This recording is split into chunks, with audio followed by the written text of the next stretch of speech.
어깨손 그리고 점점점 법사폰이요. 법사폰 전화기 얘기인데 법사 전화기 이게 지금 등장을 한 거죠. 일단 체포가 됐어요. 사실은요. 윤석열 정부 들어서서 언급이 됐던 인물 중에 한 명이 바로 건진법사란 이름의 인물이었어요. 전모 씨라고 알려졌는데 이분이 일단 누군지 그리고 유명한 장면이 하나 있었거든요. 화면 보겠습니다. 이겁니다.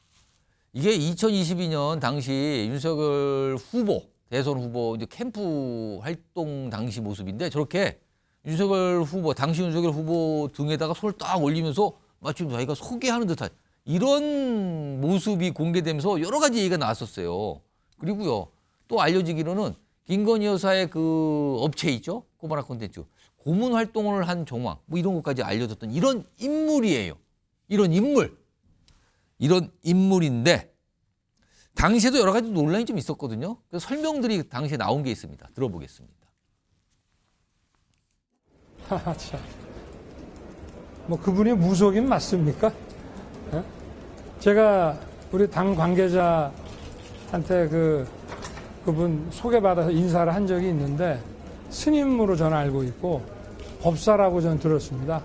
그리고 그분은 여기 뭐 직책이나 이런 거 전혀 맡고 계시지도 않고 참 황당한 얘기입니다. 건진법사 조사하고 있습니까? 대통령실이 그 민간인에 대해서 수사를 해라 말라 좀 그럴 입장은 아니기 때문에 찌라시에 이제 그런 내용이 나와서 그것이 사실 여부를 확인하고 있다. 강소배 부대님. 근데 네. 이 건진법사 전모 씨예요. 네. 최근에 검찰에 체포됐다고요? 이게 무슨 사안으로 체포된 겁니까? 그러니까 이제 이 검진 법사라는 분이 예. 가상화폐 관련된 사기 사건에 좀 연루가 돼가지고 예. 여기서 조사를 하던 도중에 예. 2018년 6월 지방선거 때 경북의 모 예비 후보에게 공천 헌금을 받은 정황이 드러난 겁니다. 돈을 받은 정황이라는 겁니까? 금품을 받은 정황이라는 겁니까? 공천 헌금. 오. 그래서 뭐 1억 정도로 지금 알려져 있는데, 예. 그러니까 일종의 수사를 하다가 인지 수사가 된 거죠. 그래가지고 이분이 이 사건 때문에 이제 공천 헌금을 받았다라는 혐의로 이제 수사에 들어가게 된 거고, 근데 이 검찰이 봤을 때 지금 현재가 2024년 아니겠습니까? 2018년 건인데 네. 2024년. 아주 오래된 건데, 예. 어쨌든 간에 뭐 언론 보도도 그렇지만 제 개인적으로도 어쨌든 이분이 2018년도 지방선거에 공천 헌금이 있었다고 하면 받았다고 하면 의혹입니다. 아직은. 하지만 우리가 사실 음주운전 한 번 합니까?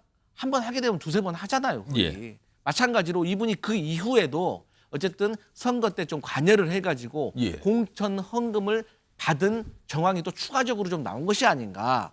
오. 그리고 이분이 사실 어떻게 보면 무속인 가깝지 않습니까? 예. 뭐 건진 법사입니다. 이렇게 그렇습니다. 얘기를 합니다. 법사입니다. 그러면 이 법사가 공천을 어떻게 줍니까?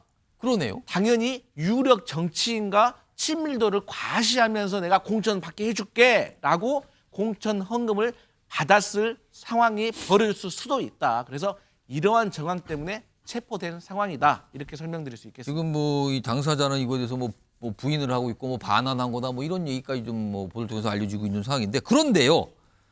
문제는 이게 질문이 나옵니다. 지금요. 이게 2018년이면 한참 됐잖아요. 근데 2020년 당시 약간 논란이 됐던 인물이었거든요. 근데 지금에 왜 이게 체포까지 되는 상황이 일어났을까? 이게 하나 또 질문이 나오고요. 이런 가운데 또 이 전화기 얘기가 있습니다. 화면 보시죠. 명태균 황금폰 얼마 전에 많이 얘기했어요. 근데 이거 이어서 건진 법사폰까지 검찰이 최소 2대를 압수했다 그래요. 과거 사용했던 휴대전화. 근데 지금 이 관심사는 이 법사폰에 뭐가 담겼는가. 예를 들어서 대선 전후 지금 뭔가 모습도 있었잖아요. 지금 어깨손 이런 모습이 있었는데 대선 전후 윤석열 대통령 부부 또는 여권 인사들과 나눈 어떤 통화, 메시지, 이게 혹시 또 여기 있는 거 아니냐 이런 얘기가 나와요. 여권 관계자는 명태균 게이트에 이어서 건진 게이트가 털지도 모르겠다. 이런 걱정의 목소리도 보도를 통해서 알려지고 있는 겁니다. 김철현 교수님. 네. 아직은 모릅니다만 그 전화기, 법사폰에 뭐가 담겨있나 이것도 파장이 퍼질 수도 있다 이런 얘기 나오는 그럴 수도 있을 수 있지만 저는 명태균 씨가 갖고 있었던 예. 이번에 검찰이 제출한 황금폰하고는 전혀 다 성격이 다르다 이렇게 다르다. 보거든요. 왜냐하면 예. 명태균 씨 같은 경우는 2022년도 어쨌든 윤석열 대통령 대선 후보 시절이나 대통령 당선되고 난 이후에도 김건희 여사하고 나름대로 계속적으로 소통했다는 그런 뭐 문자 메시지나 이런 것들이 좀 담겨져 있을 가능성이 커 보이거든요. 예. 왜냐하면 명태균 씨 자체가 받고 있는 혐의나 이런 것들이 2022년도 김영선 전 의원이 공천받는 과정에 관여한 부분들이 있고 또 지방선거 때 아마 지방선거 후보자들로부터도 정치자금 수수했다는 게 있기 때문에 그렇지만 이 건진법사 같은 경우는 좀 다른 게 이번 윤석열 정부 들어와서 보면요. 처음에 건진법사가 있었거든요. 예. 그다음에 용산 이전과 관련해서는 천공이라는 분이 또 예. 등장을 해요. 그다음에 명태균 씨 이루어지는데 건진법사 같은 경우에는 법사라는 이름을 쓰지만 승려 중에서도 존경받는 분한테 법사를 쓰거든요.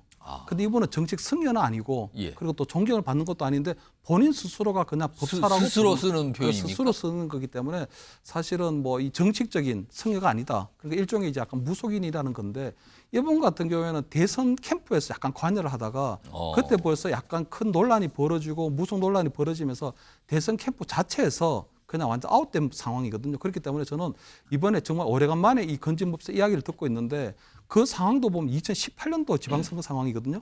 그러니까 2018년도 같은 경우에는 윤석열 대통령이 국정농단 수사팀장이었고 국민의힘하고는 아무런 정치적 관련이 없었기 때문에 저는 이 건진법사는 명태균 씨가 갖고 있던 그 황금폰은 전혀 성격이 틀리다.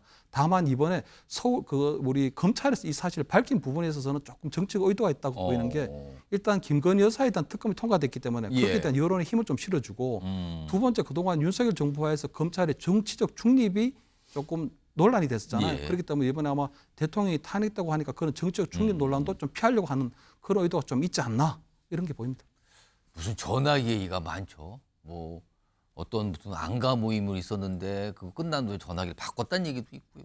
뭐 황금폰, 법사폰, 전화기에 뭐가 담겨 있는가 다 이런 것 때문에 나오는 얘기 같습니다.